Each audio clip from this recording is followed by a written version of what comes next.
Hey guys, welcome to my channel. I am your host Linda. When an artist begins his or her career, the biggest moment is when they finally get signed and they get their first advance. This is a very huge moment for so many artists, and so many artists anticipate for this moment. Getting your first advance is a really big thing, and many artists sing and rap and perfect their skills so that they can be able to taste the fruits of their labor, and this mostly happens when they first sign their first deal. So today we're just going to talk about some of the advances some of our favorite artists got, and some of them will be amazing and some of them will be disappointing. So we're going to start with Big Sean. Big Sean is one of the greatest rappers we know today. Big Sean used to go to the radio station and rap on weekends, and so one day he heard that Kanye was going to the station for an interview. He made sure that he got there before Kanye left and rapped for him, and this is how Big Sean got his big start in music. He eventually got signed to Good Music by Kanye. However, his first advance was 15,000, which is pretty low for Big Sean, but at the time he didn't have any leverage, he didn't have any fans, he didn't have any music out, and so I think that's why Kanye signed him for 15,000. In spite of being signed for this amount, he went on to be one of the greatest rappers we know today, and I'm personally a huge fan of him. Megan began rapping in Houston, and she created a following and actually went viral. This is when she was noticed by 1501 Entertainment, and she was signed to the label. She's actually the label's breakout star. Since Megan, the label really hasn't been able to find another star. They've tried to model other rappers after Megan Thee Stallion, but this hasn't been successful so far. This being said, Megan was first signed for 10,000, which is pretty low, but Megan was a new artist and it was the beginning of her career, but she managed to turn her lemons into lemonade, and look at where she is today. She's doing pretty good for herself.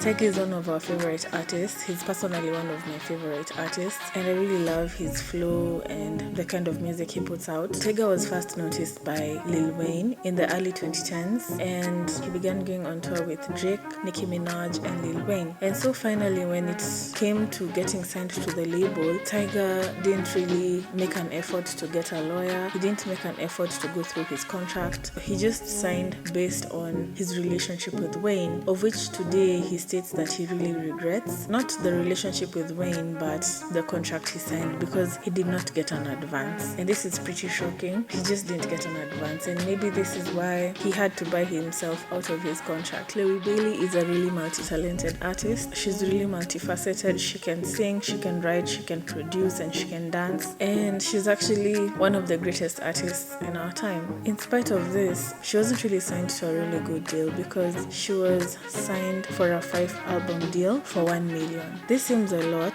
but when you look at it, it's not really much considering the costs she has to pay for videos and studio time and makeup and traveling and stuff like that. For many people, they felt that it was a really bad deal because making music is super expensive. However, signing that contract acted like a launching pad, because you can see where she is today. So far, Chloe has released 1 album and people are anticipating for her next album. I'd like to give a shout out to Vox Voke. He is one of the top upcoming artists today. He is really talented and is doing his best to make a difference through music. His main goal is to touch lives through his art, and he is just one of the most phenomenal artists today. So I'd urge you to check out his music. So thanks for watching. I love you guys so much. I'll see you next time. Bye.